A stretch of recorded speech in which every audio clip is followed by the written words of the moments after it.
13h, 15h, Europe 1 Info. Il est 14h33, excellent après-midi à l'écoute d'Europe 1 et des grands entretiens politiques d'Europe 1 Info. C'est avec vous Clélie Mathias et votre deuxième invité, François Calfon, secrétaire national du Parti Socialiste et député européen. François Calfon, bonjour. Bonjour. Soyez le bienvenu. On va commencer par ce qui se passe dans votre parti. Vous allez essayer de nous expliquer la situation parce qu'elle est guère lisible. Écoutez, pour commencer, Boris Vallaud, chef de file des députés socialistes, qui avait justifié son départ de la direction du PS vendredi. C'était il y a quelques jours sur France Inter. Je ne quitte pas le Parti Socialiste, je quitte la direction du Parti Socialiste. Quel est le sens de cette démission ? C'est que l'on prenne au sérieux mon inquiétude. Que l'on prenne au sérieux l'inquiétude de beaucoup de militantes et de militants qui ont le sentiment que nous ne sommes pas prêts, que nous ne nous préparons pas à une élection présidentielle qui ne ressemblera à aucune autre. L'extrême droite, les bonimenteurs de l'extrême droite, les ennemis mortels de la démocratie sont aux portes du pouvoir. Tout le monde est en campagne, pas nous. Et j'appartenais à une direction qui ne construisait pas une direction, qui ne donnait pas une direction. Et comme beaucoup, je ne savais plus où nous allions. Alors, vous pensez bien qu'à un an de la présidentielle, ce genre de division interne, c'est du pain béni pour les oppositions et pour LFI aussi, qui se régalent de voir les divisions entre Boris Vallaud et Olivier Faure. Alors, expliquez-nous déjà ce qui se passe. Où on en est ? Oui, parce que je vais donner de la clarté. Autrement, si je vous raconte les histoires picrocolines du Parti Socialiste. Mais c'est ça que les Français voient d'ailleurs, ils n'y comprennent rien, mais ils voient qu'il y a des... Ils ont bien raison. Donc ils voient qu'il y a des histoires on va picrocolines. pas ajouter de la confusion à cette heure-ci, après le déjeuner, la pause du déjeuner. Non, à gauche, il y a finalement deux lignes, il n'y en a pas trois ou quatre. Il y a une ligne social-démocrate dont le but est de trouver des compromis pour les Français. C'est ce que les socialistes ont fait pendant le budget.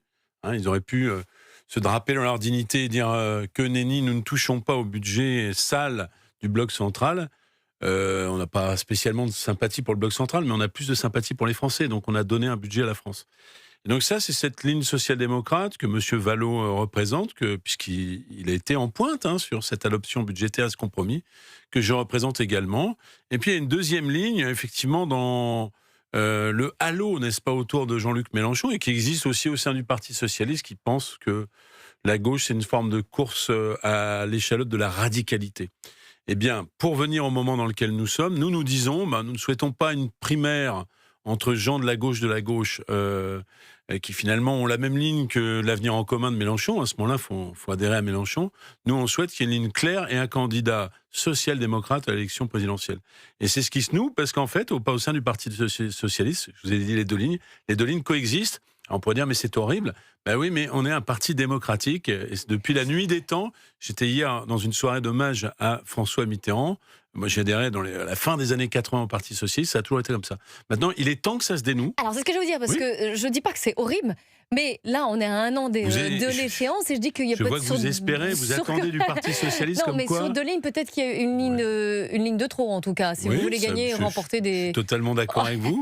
Remporter Donc, des élections. Je pense je sais qu'il y a eu une réunion ce matin au sommet, il y a encore une réunion ce soir à laquelle je participe, qui va nous permettre de dénouer cette crise, parce qu'au fond, les socialistes savent, y compris entre eux-mêmes, construire des compromis et choisir sans tarder une méthode, un candidat. Et moi, je souhaite que ce candidat, je vais aller encore plus loin, que ce candidat, c'est pas Monsieur X, mais c'est Monsieur X, et après, je vais l'illustrer par des noms, ce soit quelqu'un capable d'incarner ces compromis nécessaires et de diriger le pays. Parce que je ne comprendrai pas, je le dis avec force, que le pays se conduise dans l'impasse de l'extrême droite à l'heure même où mon collègue M. Bardella au Parlement européen est allié aux amis de M. Orban qui ont été chassés par le peuple hongrois du pouvoir. Ce serait une impasse pour la France, alors que dans le monde entier et en Europe y compris, on attend de la France qu'elle soit cette grande nation souveraine, démocratique, qui nous éloigne finalement de la pression de M. Poutine et de ses proxys, et qui nous donne une solution face à des États-Unis qui ont abandonné l'Europe. Alors, qui sont ces candidats ? Parce que vous voulez aussi peut-être que je mette fin au suspense où les auditeurs qui sont méfiants de la classe politique disent la langue de bois. Eh bien, je pense que un homme comme Bernard Cazeneuve, un homme comme François Hollande, chacun avec son genre de beauté et d'expérience, ou Raphaël Glucksmann remplissent les coordonnées dont je parle. Maintenant, est-ce que comment on le trouve, ce candidat ? On les a trouvés, là. Voilà, on les a d'accord, mais comment on les désigne ? On peut les désigner soit par une décision démocratique du parti, mais pour l'instant elles ne sont pas réunies, le Conseil national, le Bureau national, soit par une désignation devant les militants dans un cercle qui peut être propre au PS, mais simplement M. Cazeneuve, ça n'aurait échappé à personne ou à quelques-uns, et M. Glucksmann ne sont pas formellement adhérents du Parti socialiste, soit dans un cadre un peu plus large d'une primaire, d'une gauche plurielle, auquel d'ailleurs j'entends que certains écologistes se retrouvent dans ce... Alors, pas tous non plus, oui. Certains, mais, M. Jadot par exemple, je ne vais pas les outer parce qu'ils ont leur propre débat ils le interne. diront eux-mêmes, oui. Mais qu'il y a un mode de désignation démocratique, ça ne me choque pas.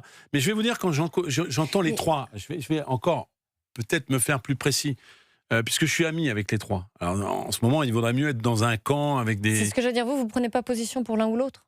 Non, je pense que les trois ont des qualités, et que mon problème, c'est pas la course de petits chevaux. Mon problème, c'est le candidat efficace pour bloquer l'extrême droite au second tour et pour gagner l'élection présidentielle. Mais je vais au bout, parce qu'à chaque fois, je ne fais pas partie de ces hommes politiques qui s'échappent aux questions des journalistes.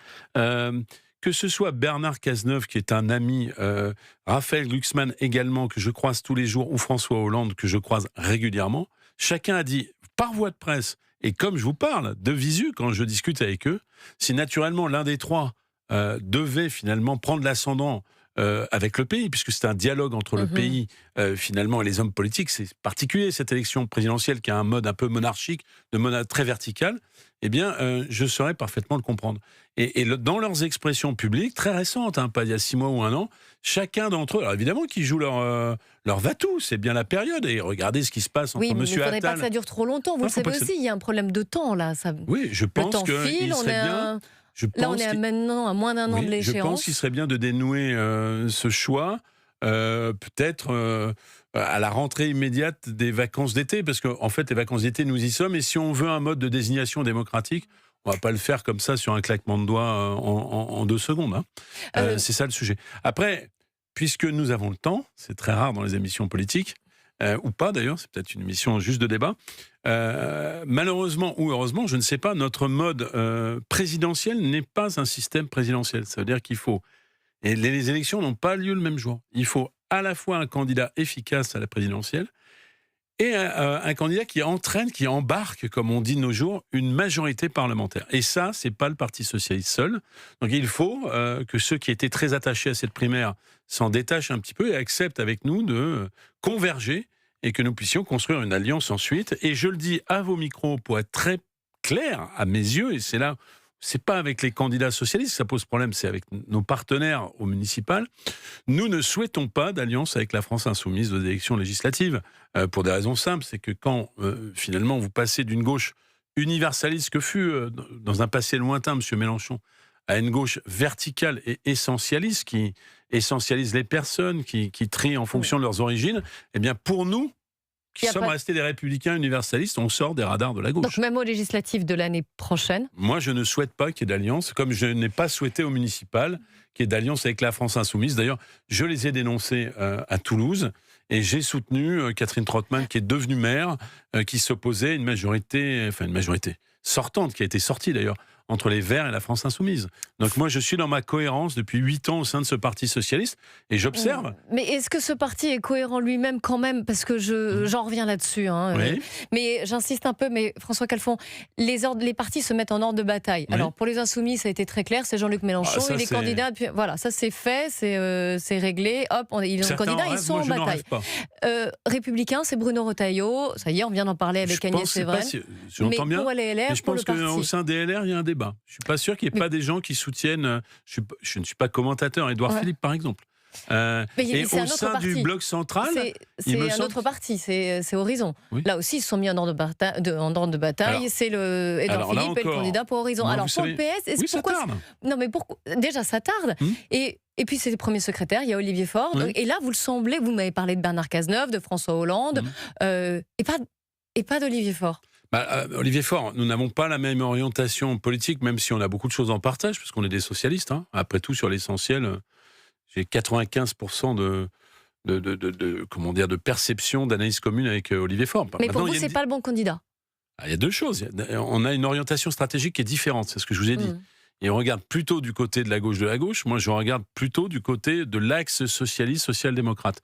Maintenant, c'est pas indépassable, puisque par exemple, cette stratégie qui consistait à trouver des compromis avec le bloc central sur le budget, il l'a assumé. Donc, on peut pas dire que ce soit... Mais on a une différence d'orientation. Et pour vous répondre, l'élection présidentielle, c'est comme ça, c'est terrible. Mais vous avez le rapport à un pays où vous ne l'avez pas. Et donc, c'est ce rapport un peu à l'opinion. Olivier Faure est premier secrétaire du parti avec un certain métier, une certaine capacité tactique, voire stratégique. Mais ce rapport au pays, je pense que d'ailleurs, si vous en parliez avec lui, il n'en fait pas un préalable et même d'ailleurs un terme de sa candidature. Je pense qu'il ne l'a pas dans les mêmes conditions que les 3 personnes que j'ai citées. On va l'écouter, Olivier Faure, qui a appelé à l'union pour l'élection présidentielle. Il était sur France Info, c'était hier. Henri Emmanuelli disait aux dirigeants, on demande non pas des états d'âme, mais des états de service.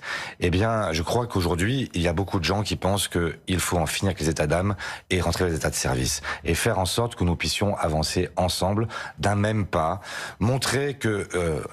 l'unité, c'est quand même plus beau que la division et que c'est quand même une histoire sempiternellement répétée au Parti socialiste. Le congrès permanent, ça n'est pas possible. Vous avez des états d'âme, François Calfon? Non, aucun état d'âme sur il faut débloquer la situation, ce qu'il a dit dans la première partie de son propos, chiche. Et d'ailleurs, il y avait une réunion pour ça, donc je pense qu'on va y arriver. Parce que c'est Olivier Faure qui reste, il est premier secrétaire, donc c'est à lui de débloquer la situation. C'est les chefs qui chefs. Autrement, ils ne sont pas chefs, et je ne doute pas qu'ils soient chefs. Ensuite, l'unité, etc. Là, moi, j'assume une différence d'orientation politique. C'est pas l'unité à tout prix. C'est-à-dire que si l'unité avec nos partenaires, c'est l'acceptation de la France insoumise et de ses dérives, je ne partage pas cela.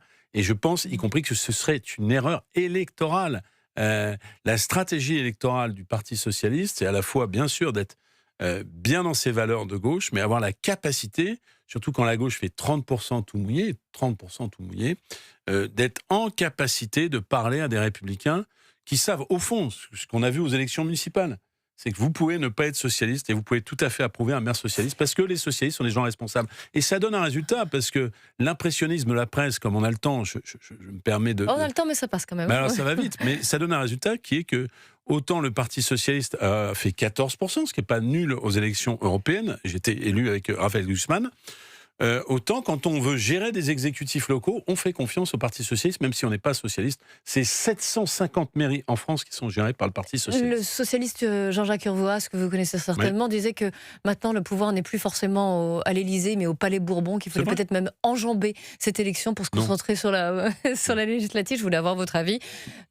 C'est vrai que c'est ce que j'ai dit. À partir du moment où vous avez plus majorité, minorité, une tripartition, vous êtes dans un Parlement vraiment démocratique. D'ailleurs, ça déroute complètement les Français. Mais moi qui suis dans un Parlement sans majorité, on construit des compromis tous les jours sans toujours regarder l'étiquette.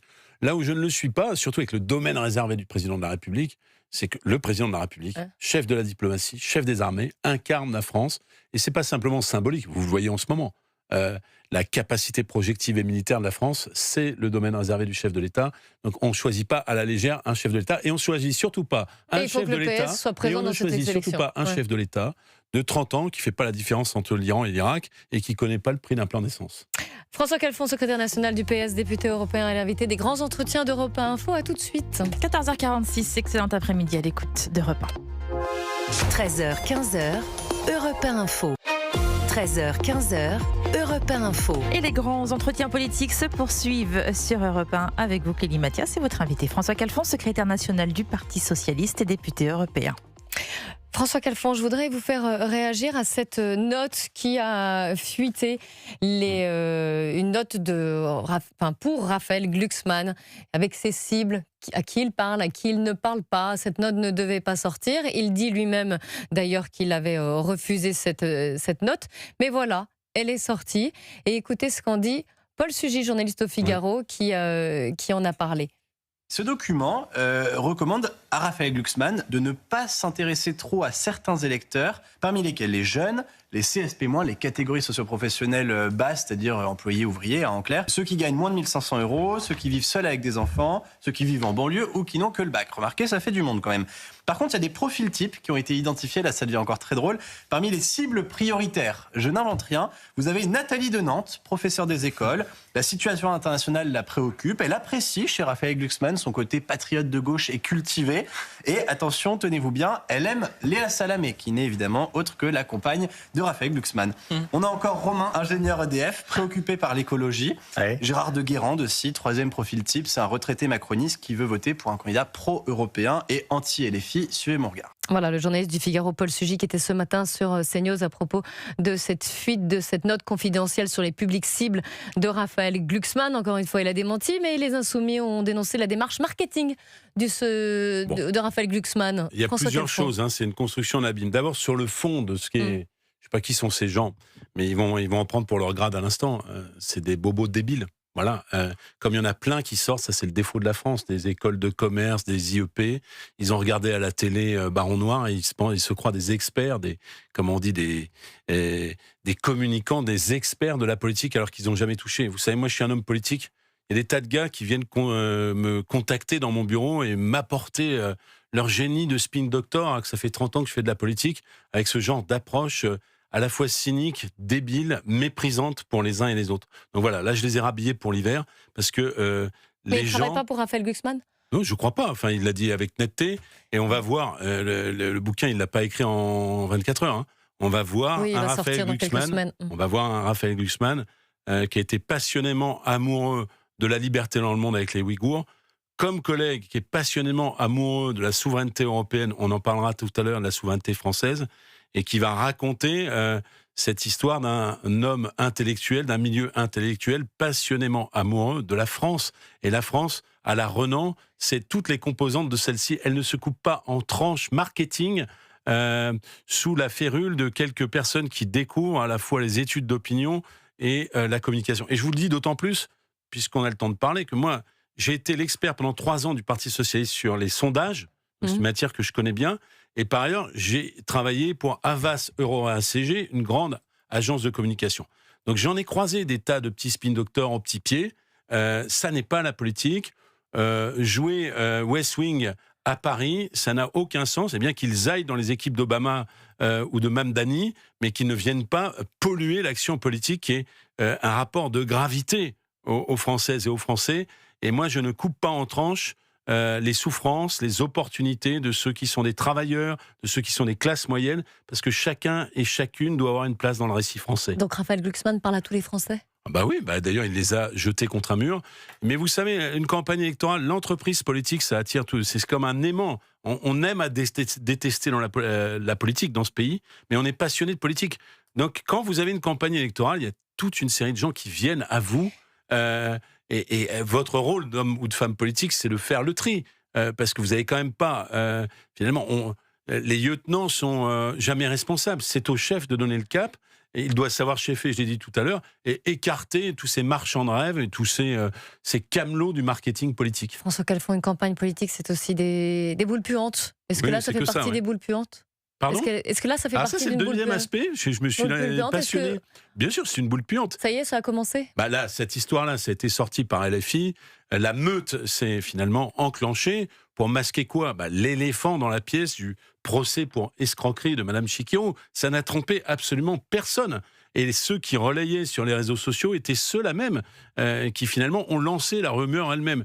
J'observe qu'aujourd'hui ça se dégonfle, mais si un peu comme l'affaire Master Poulet, ça permet de discuter de sujets plus fondamentaux, non, la politique ce n'est pas du marketing, c'est finalement donner un destin, embarquer une société, une nation, pour que chacun et chacune puisse avoir une place. Et ça doit être dit avec force, parce que si on laisse à penser que la politique c'est du cynisme, ce qu'elle n'est pas, même si je crois que je ne serai pas cru par tout le monde, alors c'est tout à fait désespérant. Mais enfin, pardon, les insoumis qui expliquent que monsieur Glucksmann, Raphaël Glucksmann, ferait du marketing politique, alors que Jean-Luc Mélenchon lui-même, et on a les images, dit « Moi, je prends les quartiers populaires et les jeunes, le reste, je vous le laisse », c'est ce qu'il a dit. C'est pas des slides. eh bien, le cynisme politique, il est là. D'ailleurs, voyez ces évolutions de position, par exemple, sur la question de la laïcité. Hein. Et voyez, à propos, vous me parliez de Master Poulet, vous avez vu qu'il y avait une étude de l'IFOP qui est parue, justement, qui donne plutôt raison au maire de Saint-Ouen, Karim Bouamrane, donc du PS, contre la France Insoumise, parce qu'il était accusé de vouloir gentrifier, de parler seulement, en gros, aux élites et pas aux classes populaires.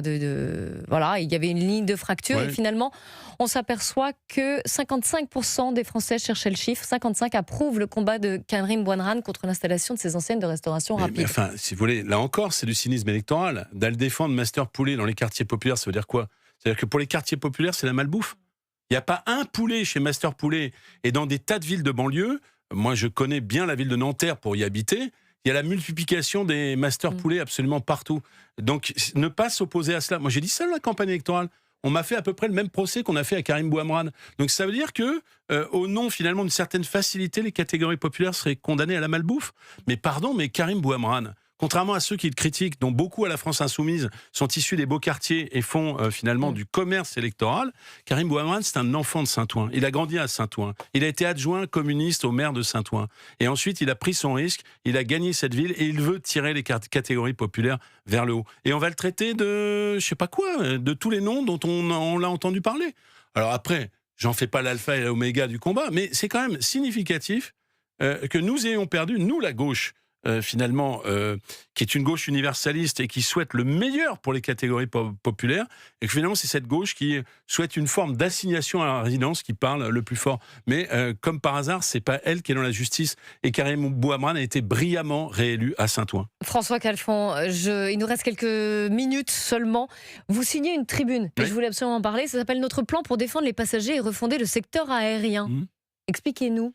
Il y a deux choses. Il y a d'abord un texte un peu technique au Parlement européen aujourd'hui où les compagnies aériennes et les lobbies souhaitent que nous n'ayons plus, par exemple, au bout de 3 heures, une indemnisation automatique quand le vol est annulé, que nous n'ayons pas un bagage ou des effets personnels gratuits au sein des avions, que nous n'ayons pas finalement un formulaire qui soit envoyé en cas de retard à chaque passager. C'est les lobbies. Et moi, je me bats à Bruxelles avec l'ensemble des parlementaires européens, de tous bords d'ailleurs, contre ces lobbies aériens. La deuxième chose, c'est qu'il faut anticiper les crises.